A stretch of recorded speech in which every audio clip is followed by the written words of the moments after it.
Hey everybody, welcome back to Timber and Trades. Today's going to be the first video where we get into some trades work, and I'm going to install a new faucet in the shop utility sink. We'll go from this beauty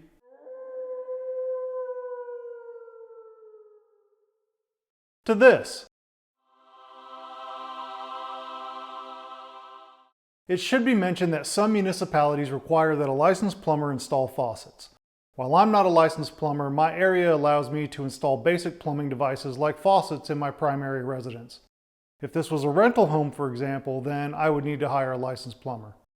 But this particular project isn't too difficult and can be tackled by most DIY-minded folks with some basic hand tools. Let's get started.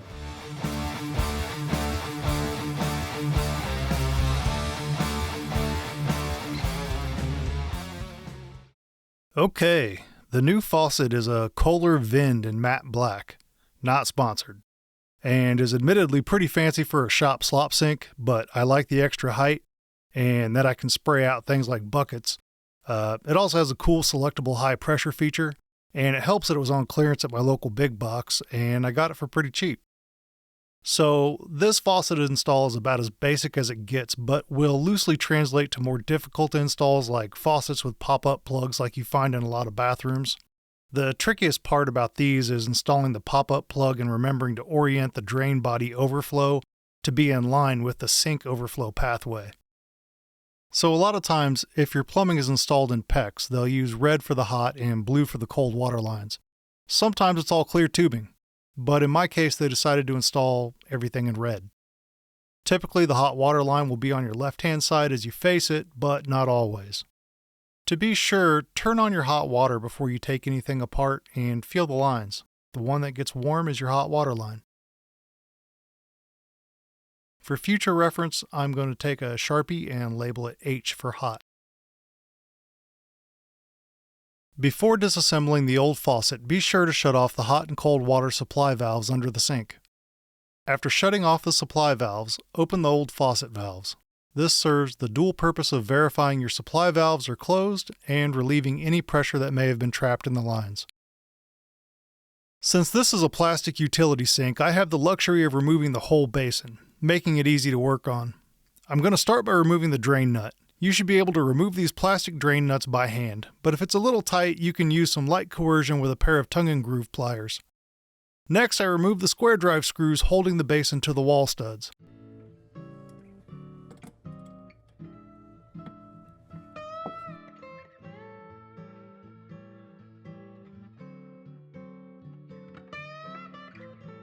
Then, I can just lift the basin off of the mounting bracket. With the basin off of the wall and on the floor, I can easily access the old water lines and mounting hardware for the faucet.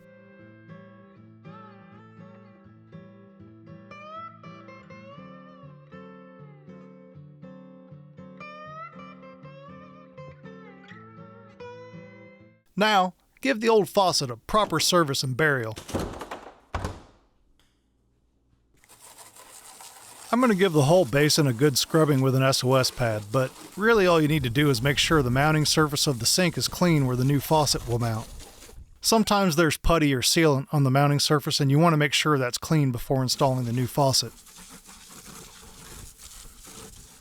Since this is a chintzy plastic utility basin and the new faucet is so tall and heavy, I'm going to use a piece of scrap 3/4 inch wood to make a solid mounting base that should help make the new faucet much more sturdy. This can be a helpful tip with some large stainless steel sinks as well.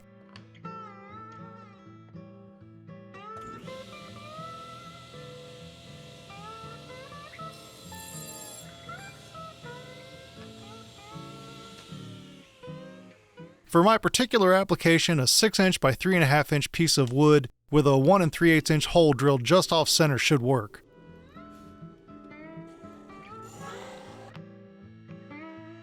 I had to drill out the center hole in my basin to 1 3/8 inches as well to accommodate the new faucet.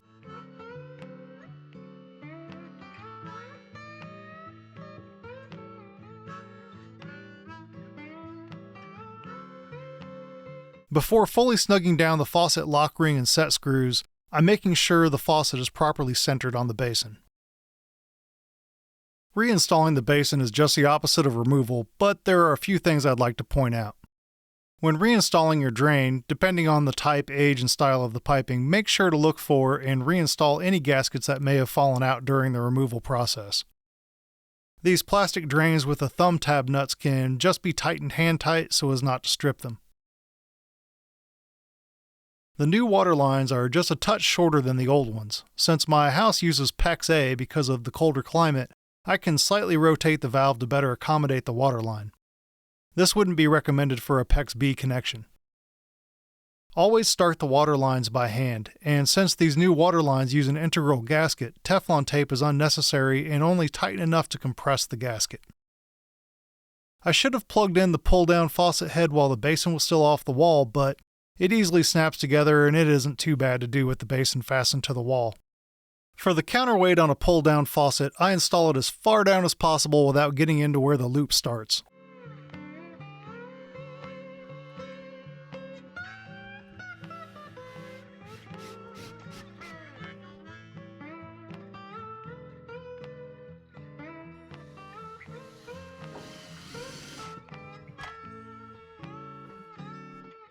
After the basin is installed and your water lines are tight, turn your water supply valves back on and check for leaks.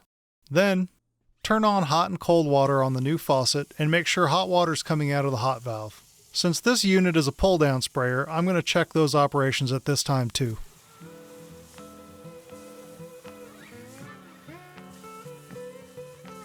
Now I'm going to fill the basin up about halfway and then let it drain to see if I got my drain pipe sealed up tight.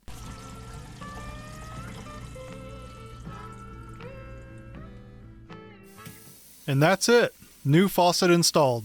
No leaks, no plumber call needed. Thank you all for watching. If you found this content helpful, please hit like and subscribe for more woodworking, home improvement, and tool content right here on Timber and Trades.